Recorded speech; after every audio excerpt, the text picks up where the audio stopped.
Are operator. So దీని ముందు వీడియోలో మనం కండిషనల్ అండ్ ఆపరేటర్ చూసుంటాం. ఇప్పుడు కండిషనల్ ఆర్ ఆపరేటర్.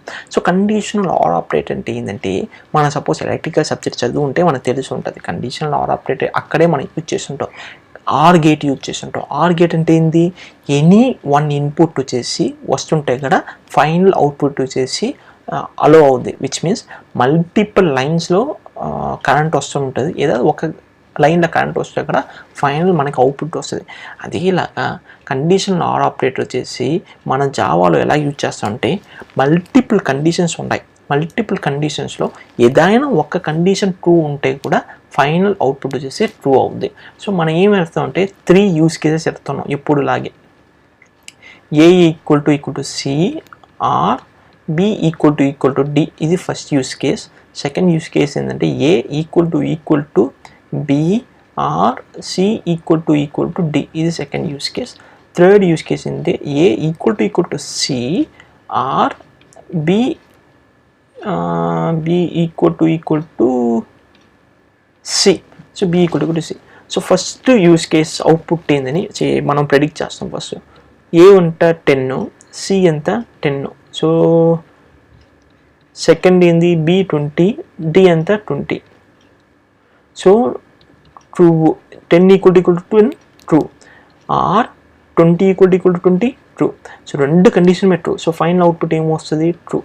ఇప్పుడు మనం ఇది కోడ్లో కరెక్ట్గా మనం కనిపెట్టిన అవుట్పుట్ మెషిన్ ఇచ్చిన అవుట్పుట్ ఈక్వల్ అని చూస్తాం. 10 equal to or, B equal to D. So ఇప్పుడు రన్ చేస్తే ఏమొస్తుంది మీరు చూస్తారు, ట్రూ. మీరు చెప్పింది మిషన్ చెప్పింది ఎగ్జాక్ట్గా correct. So second use case మనం చూస్తాం. ఇప్పుడు సెకండ్ యూస్ కేస్ ఏంటంటే A equal to B which is 10 equal to 20, or C ఎంత 10 ఈక్వల్ టు డి ఎంత 20. So 10 equal to 20 false, 10 equal to 20 false. So final output ఏంది, false.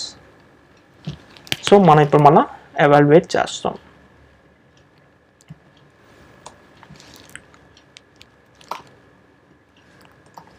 So ఇప్పుడు run చేస్తే ఏమొస్తుంది, false. Exactly, I think got right.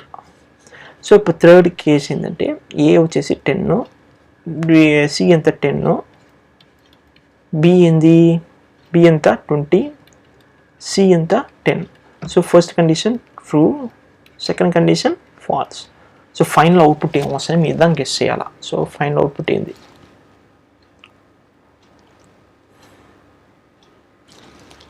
మీరు వచ్చేసి true అని guess చేసి ఉంటే ఎగ్జాక్ట్గా కరెక్ట్.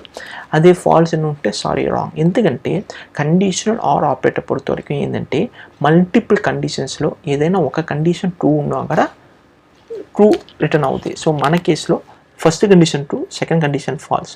సో ఫైనల్ అవుట్పుట్ వచ్చేసి ట్రూ కదా వస్తుంది. సో ఇదిగా వచ్చేసి కండిషనల్ ఆర్ ఆపరేటర్ కూడా ప్రిన్సిపల్స్. ఇప్పుడు రన్ చేస్తే మనకు క్లీన్గా తెలుస్తుంది ఎగ్జాక్ట్గా ట్రూ.